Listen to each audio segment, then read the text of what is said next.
get into this. So good morning, everyone. My name is Takunda Chimwanza. I'm the founder of the Village Innovation Network, and I'll give you a bit of detail on what that is and sort of what we're doing. The purpose of this call is to give as much feedback as possible to people that applied for the different positions that we were advertising at this company over the last 8 to 10 months or so. And the idea behind this is to try and make sure that we help people structure their applications and whatever they're submitting for applications in a way that helps them to stand out. This is not going to be a universally sort of recommended strategy. We're in fact going to be looking at what and how we recruit and what we look for, and hopefully that will give insights into how you can probably attract this to other organizations that might be recruiting. Because there are very few people on the call, please feel free to interject the presentation at any time. You can ask your questions in the group chat. You can also just unmute yourself and ask the questions directly. I want this to be as interactive as possible. So there are very, very few slides that I'm going to go through, and the rest we're really just going to be talking about stuff and then also looking at the different documents that we use. There are a couple of people on this call who are on part of the team as well. Fancy, who's our HR within the network, is also on the call, so she will also give a bit of insights towards the end of the call. So again, this is a super informal sort of engagement, and it's meant to benefit you. So please feel free to ask questions at any point, whether it's via chat and I'll address them, whether you want to unmute yourself, you can raise your hand. Like, the whole thing is about you guys. So please make sure you actually interact in that sense. All right, so let me get into this presentation. So our agenda is very simple, right? And I'm sure we're not going to be able to run through everything that is on the agenda. First, I'll sort of introduce what the Village Innovation Network is, go through the different roles and candidates that we were recruiting for. We'll go through the call for application, so the documents and the forms that we use to call for applications for positions, and maybe pay a bit of attention to some of the questions that we ask there, and talk a bit more about why we ask those questions and what they mean. Then we'll touch very lightly on CVs and the general shortcomings in those CVs. Then we'll talk about job experience, which is a very big issue, and how to kind of solve that from an applicant's perspective. Then we'll also touch on the academic and professional qualifications and some of the ideas that we have around that, technical skills, and then interview preparedness, and then a very short Q&A. And again, we're not going to go into a lot of depth on all of these things. What we would want to do is host a second session sometime, I think, either next week or early January, where we'll really now be going through like each and every single section of this and developing more effective strategies for applying for jobs and the entire process. All right, so the Village Innovation Network is basically an organization that is geared around supporting innovation and entrepreneurship across Africa. We started effectively working on the Village Innovation Network about a year ago. Before that, we just were known as the TechVillage Innovation Hub. And we did quite a lot of work in supporting innovators, startups, and ventures and SMEs, just as the TechVillage itself. But one of the things that we realized that we weren't doing as well is effectively providing all the services that entrepreneurs and ventures require. And so, as opposed to just being one hub organization, we decided to build out an entire network around the key services that we feel are required in supporting innovation. So, for example, as part of the Village Innovation Network, we have these 6 teams, and you can see the logos on the screen. We have the Village Co-working team that basically works on providing physical infrastructure, so the physical spaces where people can come and work from. So Village Co-working runs a co-working space in Bulawayo, and they're working on 2 or 3 other sort of innovative workspaces.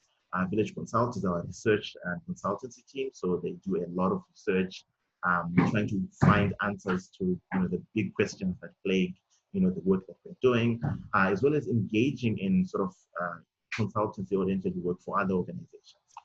The Hype Squad is basically a digital storytelling agency within our network. So we look at more innovative ways of, telling stories, of marketing, of advertising, and figuring out how to get that content into the Hype Squad runs a publication called Imagination, which we are sort of trying to grow quite a bit. The TechVillage Innovation Hub still works directly with innovators, so guys with great ideas, people who feel that there's something that will change the way that business is done or the way that we do certain things. And we try and support these people and help them to move from the idea that they have to actually having a sustainable and scalable venture organization. Village Services looks at almost the mirror image of the Tech Village in the sense that Village Services looks at more stable enterprise development. So we're looking at SMEs, and there is a very big difference between startups and SMEs. So SMEs are what you see around the traditional business, even your one-man shows, your freelancers, everyone who's sort of working in that space. And the velocity is something that we're trying to build going into 2021 to try and finance a lot of the work that these ventures and these SMEs and these startups are doing. So we're effectively trying to build an ecosystem around 6 very core things. Making sure that information is available and accessible, which is the reason why we're building that consultancy team. Making sure that we can access capital and that entrepreneurs and innovators can access the capital that they need to grow, which is the reason why we're looking at building our velocity in the coming years. Ensuring that we're building communities around the work that we're doing around innovation and entrepreneurship and the core work that is innovation in itself. And a lot of our communities sit within the Tech Village, ensuring that people are developing the skills and the relevant skills that are required for the present job market. And this is kind of the reason why we're also having this call. Also exploring the technology that we need for the African context. So we can't just be getting things from the US and trying to use them here. There is a very intentional effort in trying to develop technology for the Zimbabwean context or the African context.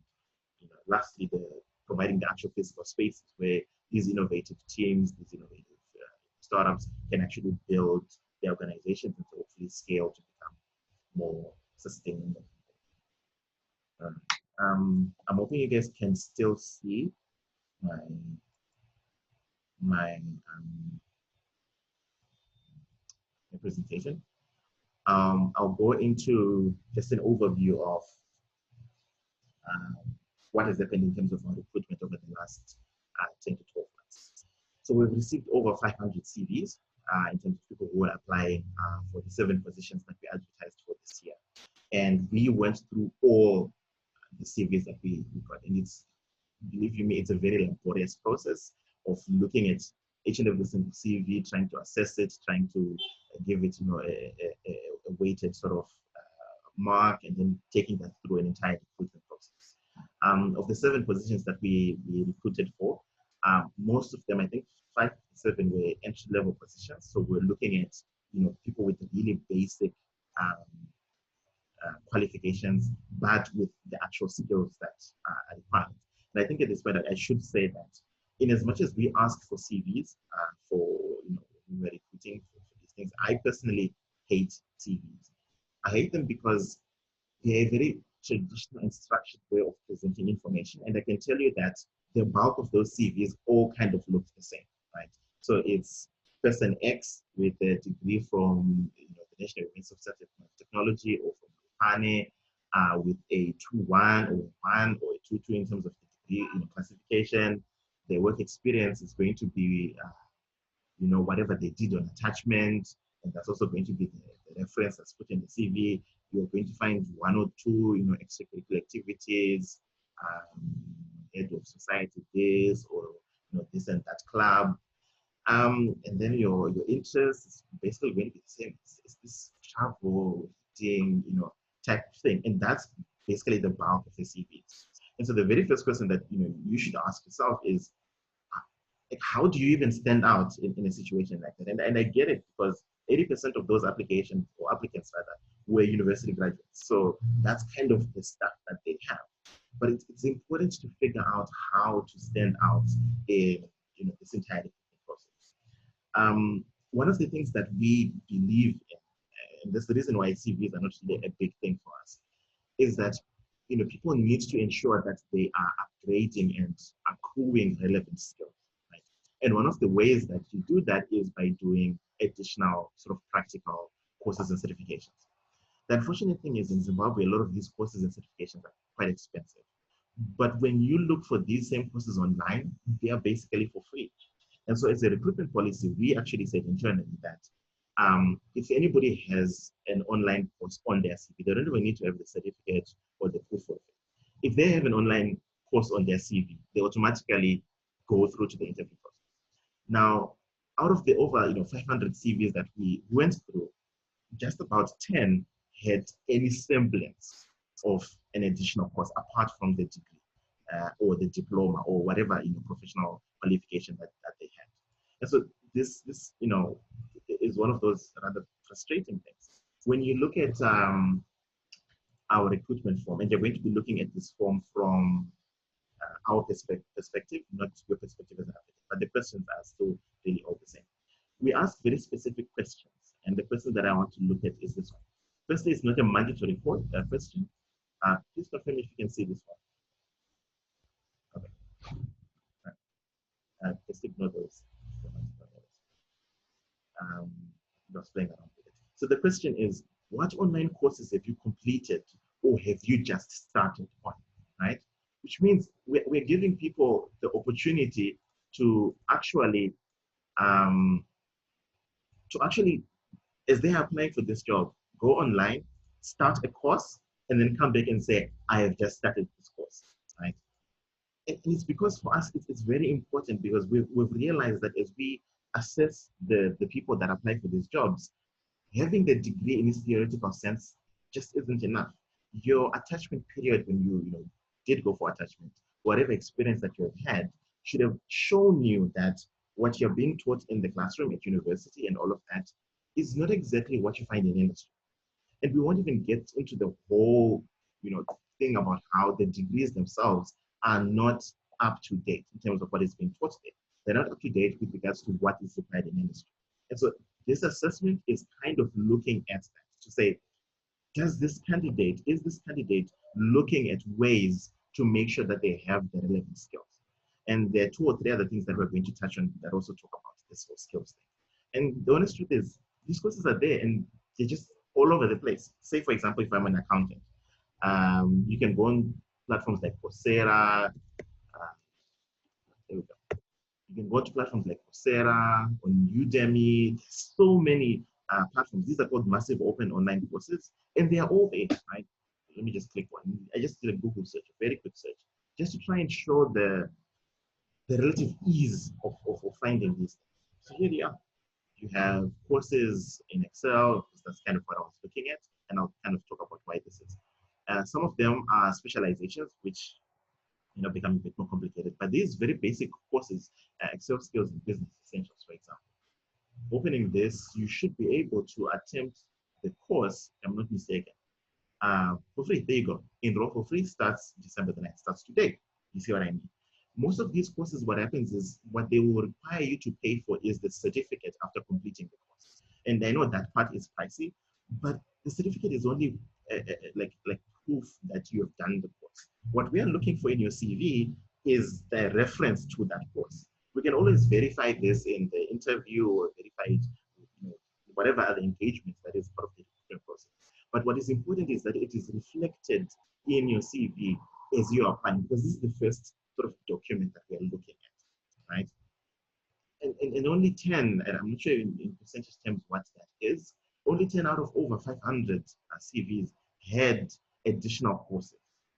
Now, the reason why I'm also leaning on these particular courses is because, and again, as I said, a lot of the institutes or organizations or associations that offer courses, like industry-specific courses, are actually quite pricey. And I get the fact that, as recent graduates, you might not have the money to go and pay for that. But here's an alternative that gives you probably even more relevant courses that you can go through and get trained on and get the sort of the qualification for.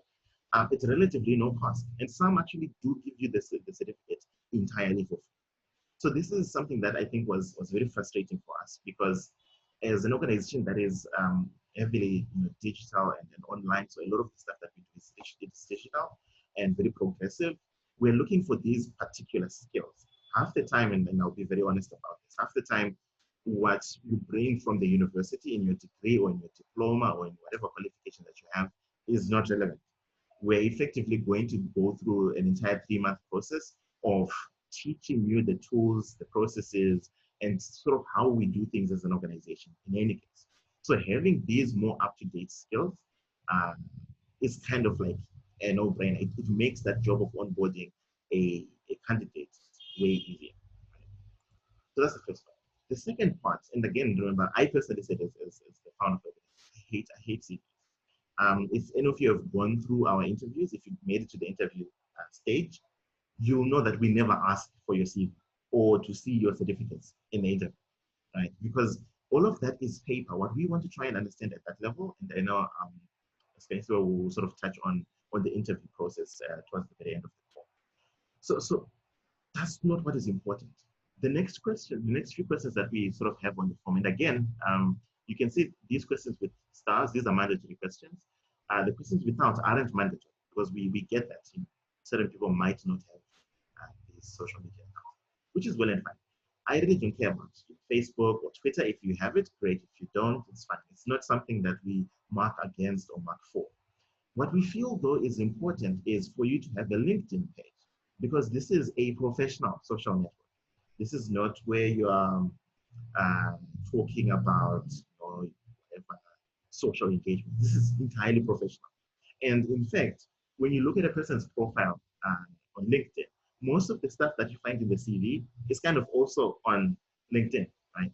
And the great thing about LinkedIn is, especially from an organization's perspective, if we were to use the recruitment tools on LinkedIn, they would actually recommend candidates to us given the information that is on your LinkedIn page, which means it is very, very important for you to make sure that this thing is as up to date as possible. So you'd find, yeah, your work experience is there. And again, this is my profile. It's fine. Your educational experience is there. If you've done any certifications, you can add them there. If you've volunteered your clubs, you can add them there. You can also get peer endorsements. Right? So you can get somebody else saying, I've worked with this person, they're really great. And that actually makes more sense as opposed to just putting a reference. You see, the number of steps and the point in the recruitment process at which we call your reference is like after the interview stage when we're trying to verify facts. So we're not going to be calling over 500, references just to qualify what is in your CV. So having your skills and endorsements here makes a ton more sense as opposed to just your CV. Your awards, your interests, you have everything on this Liquid platform. And I can tell you that the bulk of people who were applying they left this LinkedIn page thing empty. And the great thing about LinkedIn is you don't have to be updating it every single day. It's not like Facebook, right? It's literally just having a profile and just leaving it, right? I see Blessing in the group chat. Blessing says edX is completely free. You can complete a course and just pay for the certificate at the end of the course, just adding alternatives to anyone considering a course. That's true. Excuse me. It's very, very true. I know I just touched on like Udemy and Coursera. There's edX, there's Udacity. There are just like so many platforms that are offering these online courses. And we feel this is kind of a very, very important sort of element to this entire recruitment process. Back to LinkedIn, right? So the first thing is yes, making sure that your information is there because it's an easier way to sort of look at this. The interesting thing is as well as a LinkedIn user, you get to see things like this. How many people, how many searches that you appear in, how many people are seeing or going through your profile, and some of these might be recruiters or organizations that want to hire, which gives you an indication of relative interest that is there. LinkedIn also has a jobs function, both for us as an employer, but also for you as an employee. And again, I'm not going to go into in depth in terms of how to use these tools. We're going to do a separate session that goes, in fact, it's probably going to be a series of sessions that goes into like a bit more depth. But I wanted to show you something that you could easily do. Say, for example, I am a recent accounting or financial management graduate, right? And I'm looking for jobs. I could jump to linkedin.com/jobs and type in account, right? In Zimbabwe. Here is a job. There is one. There is a single family office in Harare that's looking for an accountant. Okay, this is interesting. what if I just finished my human resources qualification and I'm not even searching for like a title, it's just human resources, right? And I search. These are in Zimbabwe. Oh, Standard Chartered Bank is hiring a head of human resources. UNOPS is hiring a procurement specialist, which I think is in human resources. It makes You see what I mean? Chief of party. And so you have multiple sort of levels or positions that you will find on LinkedIn. And so you might not be able to find the more basic entry level jobs, but it's a good way of figuring out where to apply for, as opposed to waiting for stuff that's shared on on WhatsApp or Facebook or whatever it is. You actually even see the number of people that have applied via the LinkedIn tool in itself. But again, I'm not a LinkedIn Power user, but we will do an entire session where we get somebody from the team to actually take you through an entire session on how to use LinkedIn to actually benefit you. So this is the reason why we were looking for this, because it makes the recruitment process much easier. I think Facebook also recently launched a jobs function, and it uses location to sort of scout for these things. So it's important for you to keep these online profiles as up to date as possible, because it sort of makes the work easier on our side. It makes you stand out more. It makes you become a whole lot more visible, right? So we kind of just lightly touched on defining academic and professional qualifications. Now, the biggest problem that most people have in terms of CV is the whole work experience, right? And I get it. It's a challenge in itself. You've just finished um, your university, or you've just finished your diploma. The only work experience that you've had is whatever attachment that you went through, right? And the honest truth is the job market has shrunk a lot. Firstly, as Zimbabwe, our economy has not been performing as well, so hiring and recruitment hasn't been as prolific. But also because of what has happened this year with the pandemic, you actually have organizations shrinking, right? So the job market has even become way more difficult to sort of get into. What more a person with no experience at all. But the other interesting thing that we've noticed is about the organizations, at least in the formal sector, even in the informal sector in Zimbabwe, the bulk of these are these small startups, small SMEs, small organizations, right? And yes, because their revenues are very thin, they're not, hiring for full-time positions as much. But one of the things that we've realized as an organization that is supporting, these startups and SMEs is that they still need the basic services that those roles are recruited for. So they still need somebody to do their accounting. They kind of still need somebody to do, to help them with their human resources. They need somebody to help them designing processes, and doing sales, and doing all of these things. Right? And so, and this is kind of something that we are, toying around, which we feel that it could be done. Why not, especially if you are a technical sort of skills oriented person? So accounting is kind of technically oriented. In fact, most roles now have a very in-depth technical sort of element, even marketing and sales, especially if you're doing it digital. It's online using social media. There's a lot of technical components to it. Why not figure out how to turn your skills that you have into a service that you can offer? So yes, the organization cannot pay for a full-time position, but they might be able to pay for a particular service as of and when it is needed. Right? So as an accountant, why not approach these very small organizations and say, hey, I'll do your books for every single month. I'll simply come in on 1 day or 2 days and kind of figure out your books, and you just pay me for that specific work, right? Which would be way simpler. I can tell you that from a small business perspective, that makes a ton of sense, right? Like a lot of sense. But also, it then gives you the opportunity to then develop the experience that you would need to add to your CVs. And you might even find that this is a whole new model of work. So we're always talking about the gig economy. I talked about how Village Services is supporting freelancers. The whole concept of freelancing is basically what a good number of people, especially in this generation, are sort of looking at. And a good number of these traditional roles are changing into that model because it reduces the cost of hiring on the organization.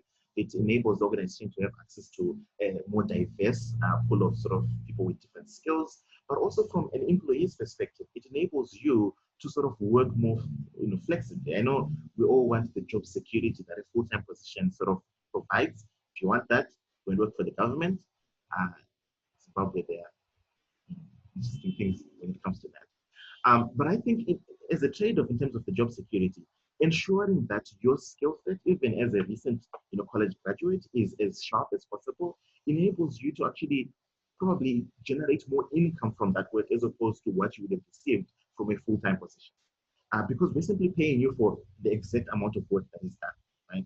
So it means as an employee or as a freelancer in this case, you're now able to do the same work for 4 or 5 different small businesses. And this doesn't mean that I'm saying go and start a consultancy or go and start a business.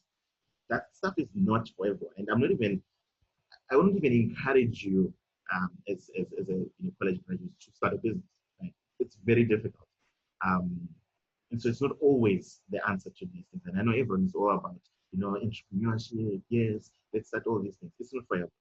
What I'm saying is instead of trying to look at the dynamics of doing that, how about looking at the core skills that you have as an individual and figuring out how to apply those skills to the needs of the different organizations?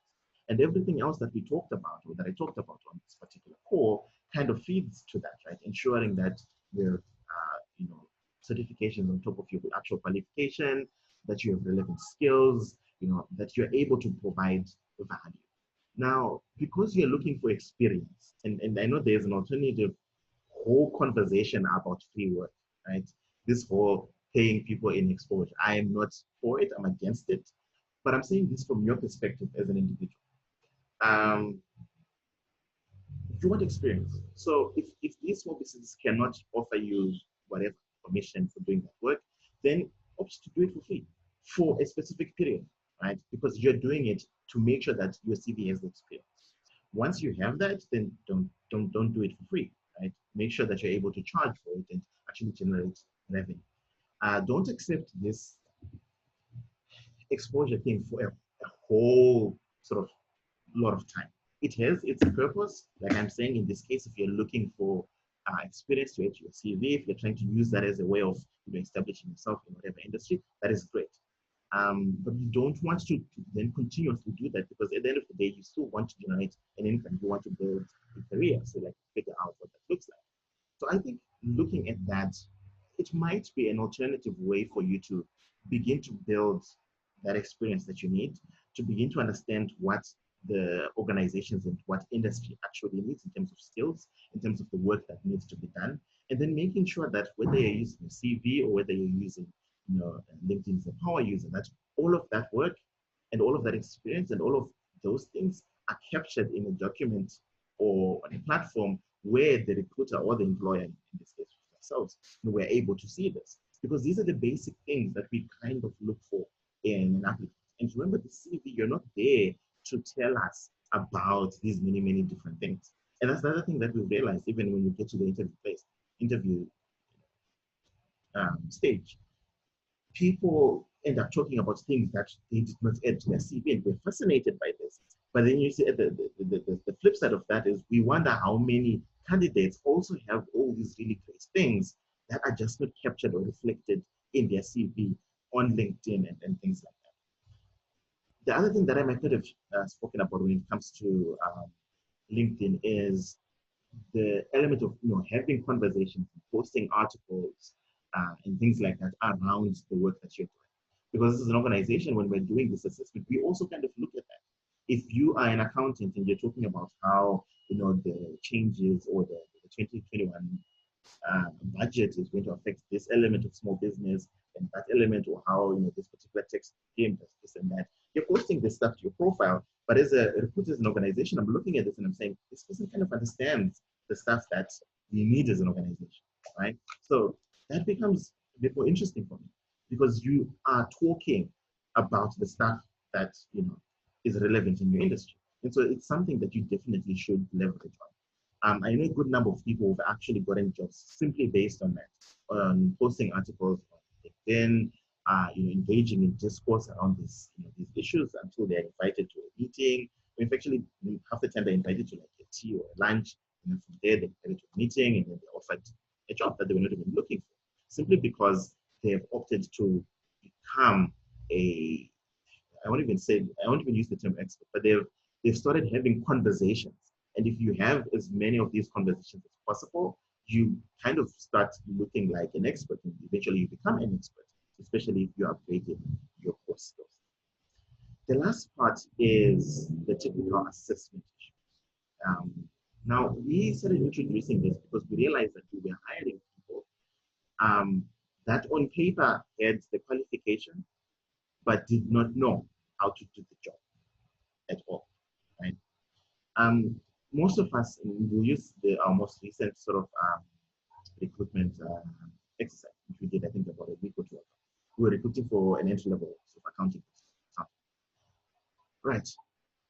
Almost everyone puts Excel and Microsoft Office as skills on the CVs, right?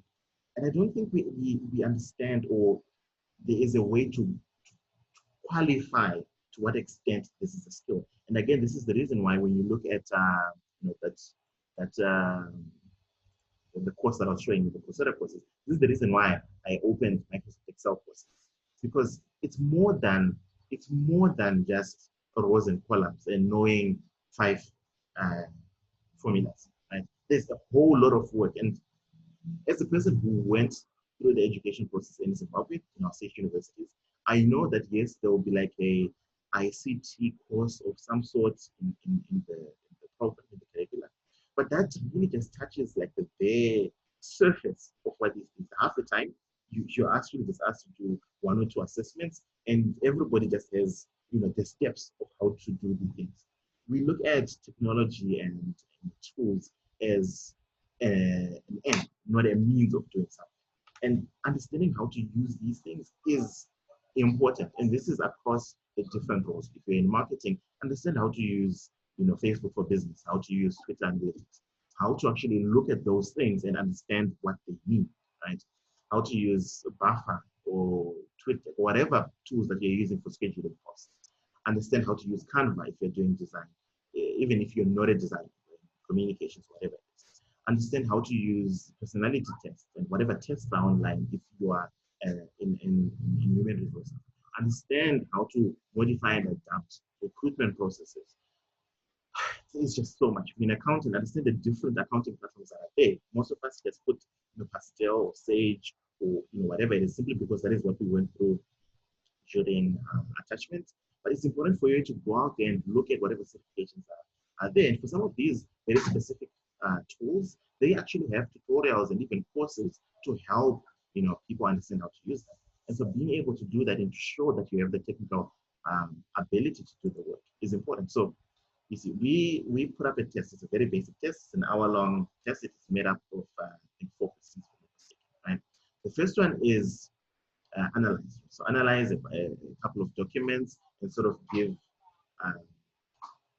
it says and point out any irregularities or line items that you feel must be explored or investigated or that require attention. So what we're looking at here is your ability to analyze things. Again, you can see we're not even really testing whether you know accounting principles or not. The fact that you have a degree or a diploma or whatever it is should be enough, sort of evidence to show that you know the theory of it. What we're looking at now is how to apply those things in a set of documents that are appropriate. And so your attention to detail is important. Right? You can't generalize things. Be as specific and as articulate as possible. The next one is basically just looking at, and this is the whole Excel thing that I was talking about. Identify any formulas, any formula errors or inconsistencies in the budget, citing the cell error, and just highlight this. And so even this, being able to highlight cells and to add comments, we're looking at whether you know how to use basic, very basic functions in Excel. You see. We went through this process, and the results that came out, in fact, half of the people that took this assessment did not even attempt question part 1. They didn't attempt part 2 at all, right? And some will say it was because of time, it was because of it was a bit frustrating on our end. The third part was about whether you know basic taxation using schedules that are applicable in Zimbabwe.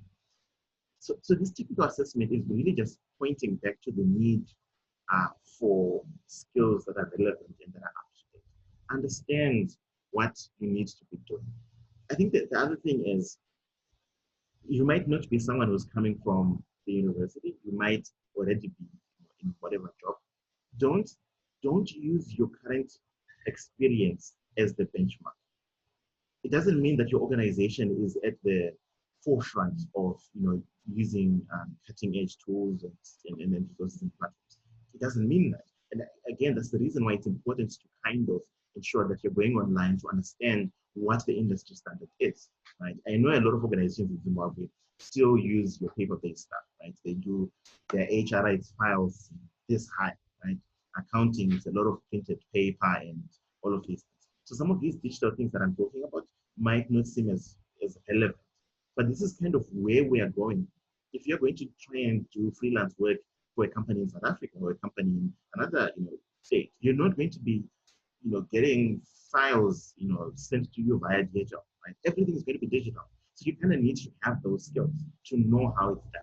Even if your current job or your experience during attachment wasn't, even if it was just technical, if you're looking at jobs in other organizations, then it's important to understand what the industry standard is, because if you are at that standard, then it means that your skills, your qualifications, your ability to articulate those things, it's applicable across almost all companies in the industry. And I think that is what is most important. Now I can go on and on and on about some of these things. I think this presentation is like 16 slides. But instead of going through the slides, I felt that having this conversation about some of these areas was more important. If you guys have any questions, feel free to ask. I'm also now going to invite Stanislav to talk a bit about the entire interview process in itself. So you've been selected, your CV has been selected, you're invited to an interview, and some of the challenges that we've sort of seen there. And if you have any questions, please feel free to ask in the comments. Feel free to ask a question. All right, Scott, I'm going to unmute you just now.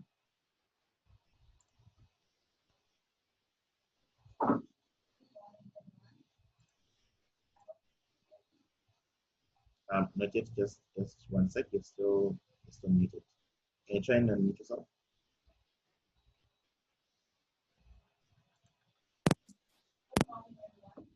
Can you hear me? Okay. I'm going to talk about the interview process and basically interview preparedness. What we do, we draft a job description and then we send it out. Definitely when we draft a job description, it's for you to go through it. It will give you the ideas of what is expected and the type of questions that we may ask during the interview process.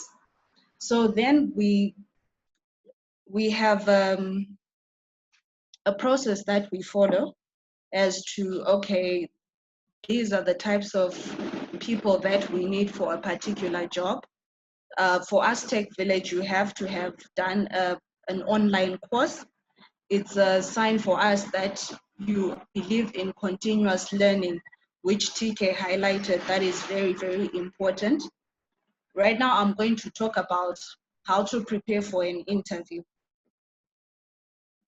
You have to carefully, first step being, you have to carefully examine the job description. It will give you the ideas, the types of questions, and as well, we will tell you that there is an assessment that you need to do.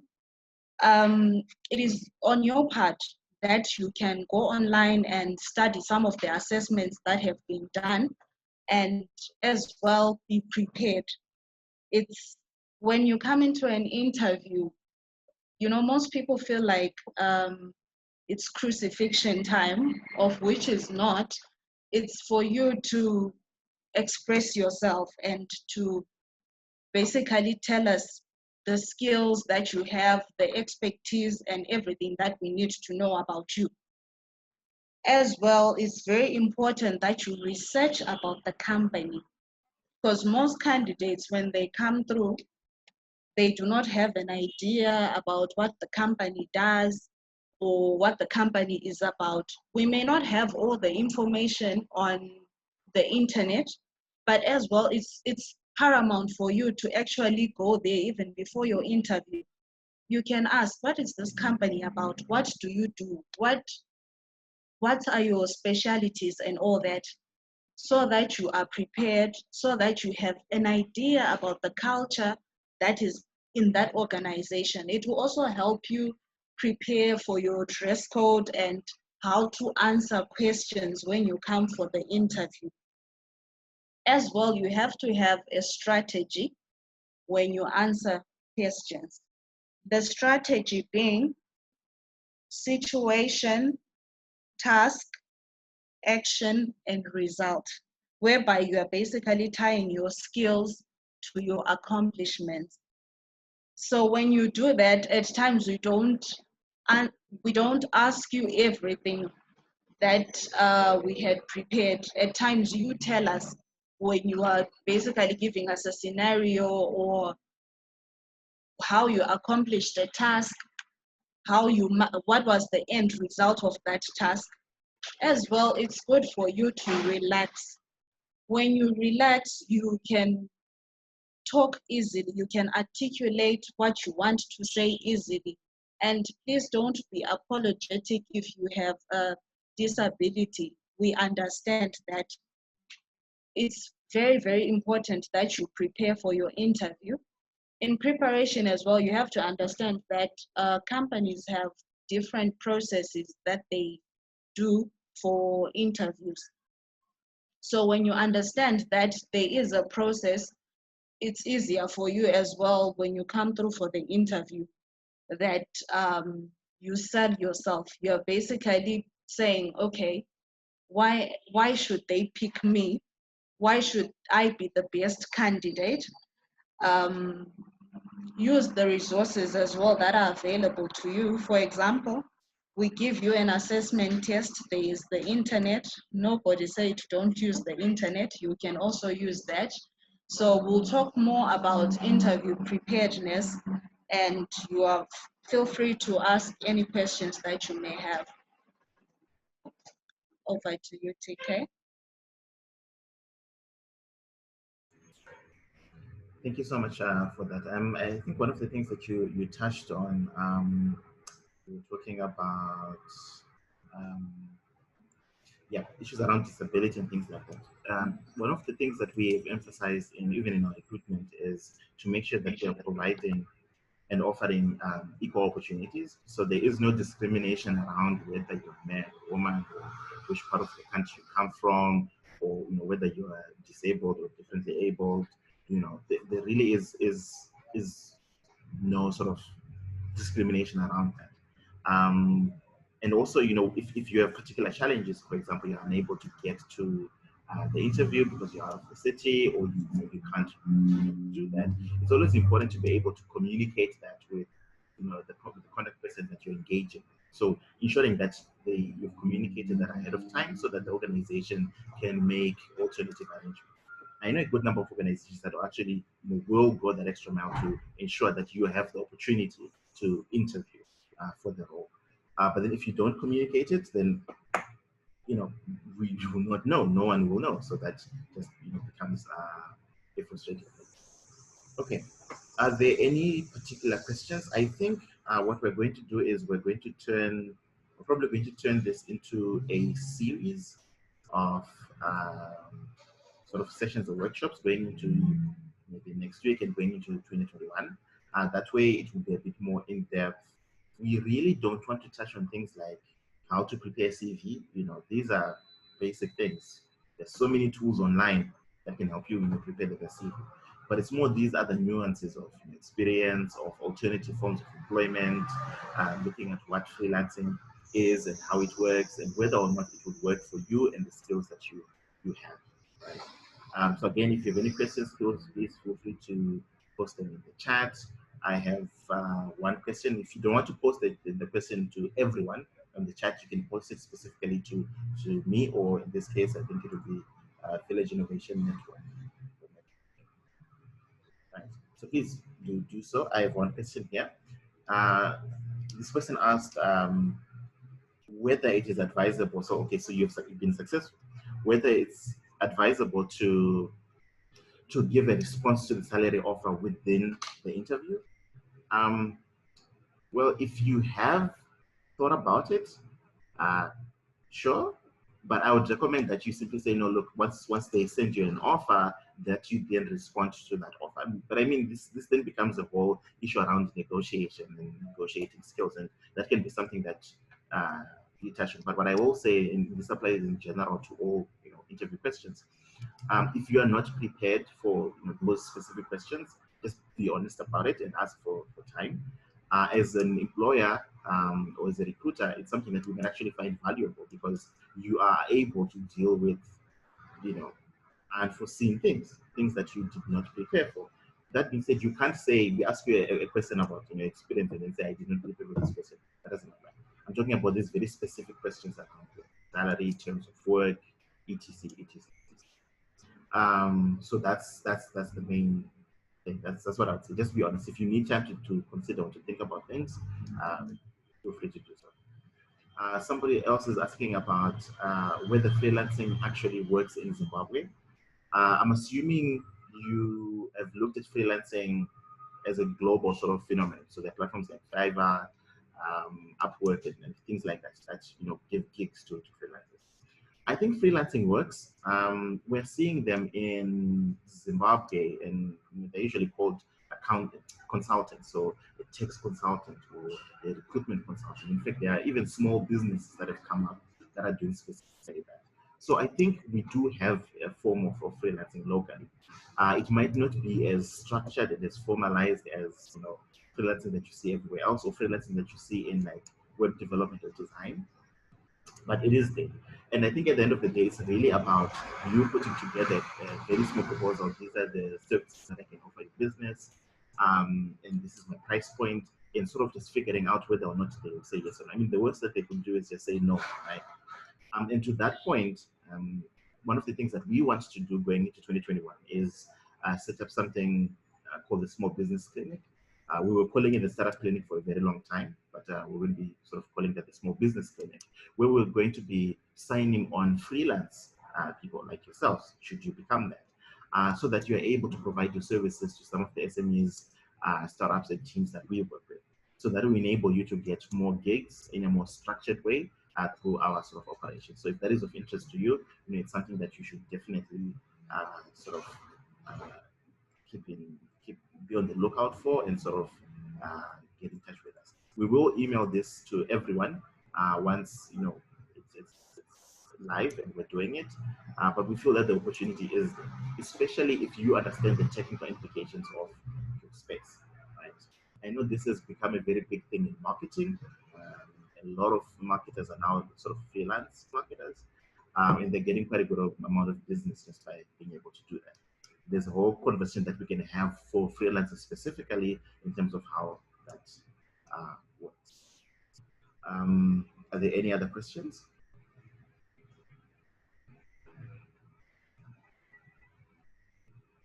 Feel free to unmute yourself if you do have a question. If not, I will end the call just now. And thank you all guys for joining the call. I know a good number of people that had registered failed to join. I think either the link was sent, but it was sent to their spam or junk, or they couldn't find it. So what we're going to do is we're going to post this on YouTube, and we'll share the link, and hopefully people can then go through this content. These are our contact details. You can email us at recruitment@villagenetwork.org.zw, or get in touch on those two numbers, 709-792-10, which is my work number, or 218, which is Steve's number. I know we didn't go in depth in terms of this agenda, but these are some of the things that we will sort of touch base on in more depth, and maybe even entertain scenarios, especially on the technical skills assessment. We might actually then, develop assessments and send them to people for free to try out, to figure out what level of skill they have, and to identify areas where they can then improve. And who knows, maybe we will, as an organization, then even certify you to say, certified area. Right, so it's fine. But these are things that we are exploring and we'll hopefully do going into the future. All right. So again, thank you so much, guys. I hope this was beneficial. I know it was just skimming at the top of a lot of things, but hopefully it gets you to start thinking about recruitment and what it looks like, and helping you prepare for the job opportunities that are going to be coming up in 2021, as well as some of the stuff that we want to be doing to help you become more successful, whether it's as a freelancer or as someone who joins a team, or as someone who then joins another organization. The people in the background in this image are people that are on our team. A good number of people, I think about 4 or 5, will join the team after this. But yeah. So thank you so much, guys. I hope you have a great day and a great week. And I look forward to engaging with you in the next session. We'll sort of communicate that by email and by social media. All right. Okay.